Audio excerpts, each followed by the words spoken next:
Here are 5 scams in 5 minutes.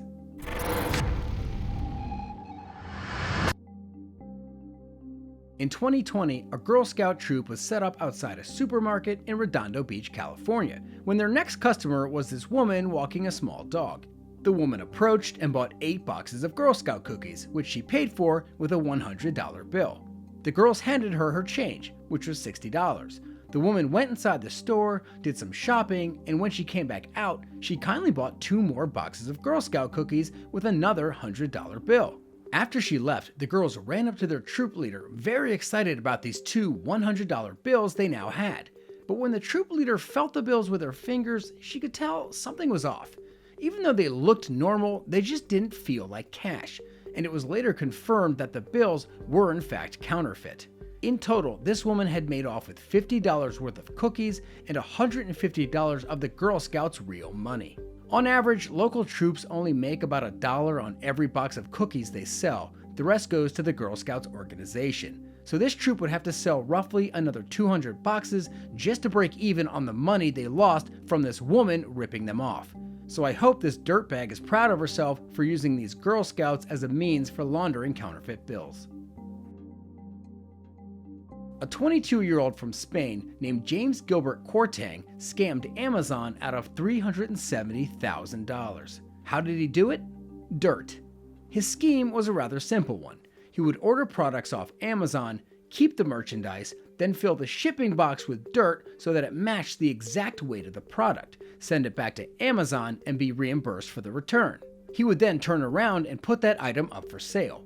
James took advantage of a major flaw with Amazon's return procedure, which is when Amazon receives a return package, there isn't someone that actually opens it up to make sure you sent back what you were supposed to. It's just scanned, weighed, and put on a shelf.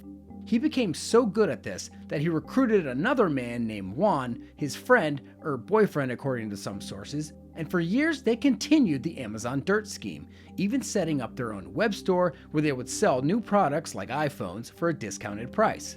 The scam was finally busted after Amazon checked one of the packages only to find dirt, which led to an investigation. In 2019, both men were arrested and released on bond awaiting their trial. In 2018, a 39-year-old woman named Wendy George pleaded guilty to 10 counts of obtaining property by false pretenses, 1 count of using a computer to perpetuate a fraud, and 1 count of medical fraud. But what exactly did she do? For years, she scammed at least 20 victims out of money by going onto social media platforms and adoption websites and tricking them into believing that she would let them adopt her unborn baby. The only thing was, she was never pregnant. But to make them think she was, she paid a pregnant friend $20 to go to a clinic and have an ultrasound conducted in her name so she could send them some images as proof.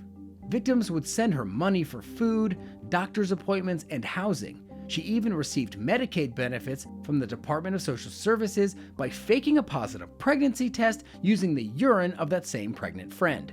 Some victims became suspicious of George, and when they Googled her name, they found that she had an extensive criminal history which showed she was a bit of a scam artist. After filing complaints with police, an investigation was opened up, which led to her being arrested and then later sentenced to a maximum of 64 months in prison. In 2020, Vietnamese police raided a warehouse and discovered something extremely gross. About 800 pounds of used condoms. Condoms as far as the eye could see, in baskets and bags and bowls. Condoms being hung up to dry, and condoms being reshaped on wooden phalluses. In total, there were around 345,000 used condoms inside this facility.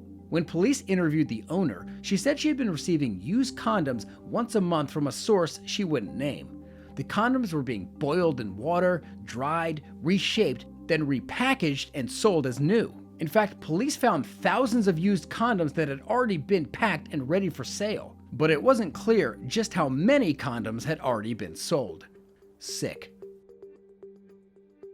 Here's a scam to look out for because it could easily happen to you. People in several states across the country reported getting letters from the popular soda brand Dr. Pepper. When they open the letter, they find a check inside for $2,000 and a note that offers to pay them if they put a Dr. Pepper decal on their car as advertising. All the person has to do is deposit the check and email Dr. Pepper a copy of the deposit slip, and then they can get started. Seems like easy money. The check looks legit, it has the person's name on it, and the name of a real bank. But of course, this is all a scam, and if you deposit that check, not only would the check bounce, but you might have to pay the bank the full amount for the fraudulent check. Plus, the scammer would have your bank account information because you sent them your deposit slip. And this scam isn't limited to just Dr. Pepper. People have reported receiving scam checks from other soda brands, energy drinks, even beer companies. So don't fall for it, and definitely don't deposit one of these checks. That's it for today's scam. If you enjoy scam stories like these, hit that subscribe button with your pointer finger, and definitely not your thumb because you might miss. So until next time, keep your eyes open for scams.